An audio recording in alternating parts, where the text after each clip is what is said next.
नमस्ते, एक बार आपका फिर से स्वागत है मेरे चैनल पर, मेरे शब्दों में, इन माय वर्ड्स। तो these days I'm reading a book on Greek mythology and it's very interesting. It is very vast. इतने number of characters हैं, इतनी stories हैं, you can't remember it all. और जितने इंटरेस्टिंग हमारे एपिक्स हैं महाभारत और रामायण, उतने ही इंटरेस्टिंग ये ग्रीक एपिक्स भी हैं। और इंटरेस्टिंग होने के अलावा इनका बहुत इम्पैक्ट है आज भी जिस चीज़ों का हम नाम लेते हैं। इनफैक्ट इंग्लिश के कई वर्ड्स इनसे इंस्पायर होते हैं और ऐसा ही एक वर्ड है जिसके पीछे की एक छोटी सी स्टोरी मैं शेयर करने वाली हूँ।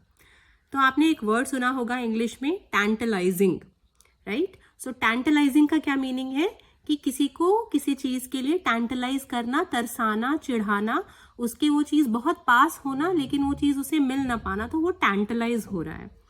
और इसके पीछे की स्टोरी ये है कि जो ग्रीक गॉड, जो मेन गॉड है ज़्यूस, उनका और एक ह्यूमन का एक बेटा था, टैंटलस। और ये जो टैंटलस था ये थोड़ा नेगेटिव कैरेक्टर था और इसने जब इसे गॉड्स ने अपने फीस्ट में बुलाया तो इसने वहाँ पे भी काफ़ी शरारतें की और वहाँ से एम्ब्रोसिया जो उनका अमृत होता है और वो सब चुरा के भी ले आया था। तो ये एक जगह का राजा था अर्थ पे। और फिर इसने क्या किया, इसने सारे गॉड्स को, तो ग्रीक माइथोलॉजी में अलग अलग टाइम पे अलग अलग टाइप के गॉड्स रहे हैं, तो सेकेंड ऑर्डर, थर्ड ऑर्डर, जो फाइनल गॉड्स माने जाते हैं वो 12 गॉड्स हैं जिनको ओलंपियंस कहते हैं, जिनमें मेन गॉड ज़्यूस है, जिनका ये बेटा है। तो इसने क्या किया, इन सबको अपने घर खाने पे बुलाया और खाने में क्या दिया, खाने में इसने सर्व किया अपना खुद का बेटा। हाँ, मतलब थोड़ा सा ग्रोस है सुनने में और थोड़ा बहुत मॉन्स्टरस है सुनने में। तो उसका जो बेटा था पिलॉप्स, उसने क्या किया, उसको मरवा के, कटवा के उसकी अच्छी सी एक डिश बनाई और वो सर्व कर दी गॉड्स को।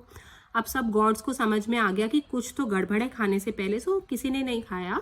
जस्ट एक गॉडेस थी डिमिटर, उन्होंने खाया because she was at that mind, उस टाइम पे वो बहुत एब्सेंट माइंडेड थी क्योंकि उनकी खुद की बेटी खो गई थी और वो उसके गम में थी, तो उन्होंने गलती से एक मॉर्सल खा लिया।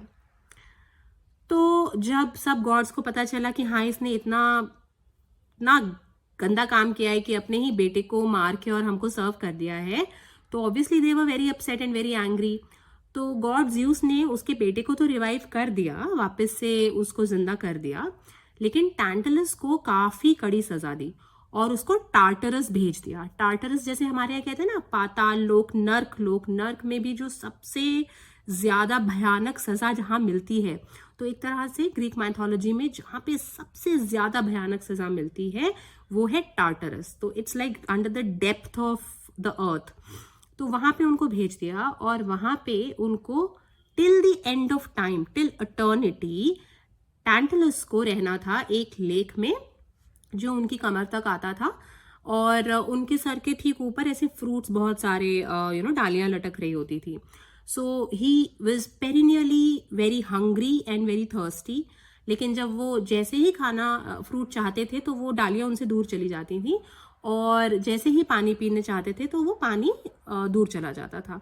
और साथ ही साथ वो वहां से भाग ना पाए, इसलिए एक बहुत बड़ा चट्टान पत्थर उनके सर के ऊपर हवर करता रहता था, घूमता रहता था।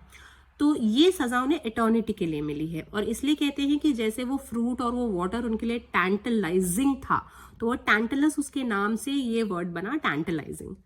तो मुझे लगा ये बहुत इंटरेस्टिंग एक स्टोरी है जिसमें स्कैंडल है और बहुत ज़्यादा सीख भी है और कहीं ना कहीं मतलब इन चीज़ों से हम ये रिलेट कर पाते हैं कि आज भी नोइंगली और अननोइंगली कितनी चीज़ें हैं, वर्ड्स हैं जो कहीं ना कहीं किसी स्टोरी से लिंक्ड हैं।